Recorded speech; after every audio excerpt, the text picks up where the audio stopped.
राज्यातील 21 भारतीय पोलीस सेवा अधिकाऱ्यांच्या बदल्याबाबतचे पत्र राज्य शासनाच्या गृह विभागाकडून गुरुवारी जाहीर करण्यात आले.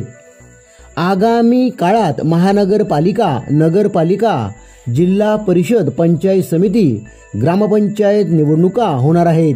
त्या दृष्टीने प्रशासकीय स्तरावर बदल्या करण्यात येत आहेत. पालघर जिल्हा पोलीस अधीक्षक बाळासाहेब पाटील यांची नाशिक ग्रामीण येथे पोलीस अधीक्षक म्हणून बदली झाली आहे. त्या जागी गडचिरोली येथील अप्पर पोलीस अधीक्षक अभियान यतीश देशमुख यांच्याकडे पालघरचा पोलीस अधीक्षक पदाचा पदभार सोपविण्यात आला आहे.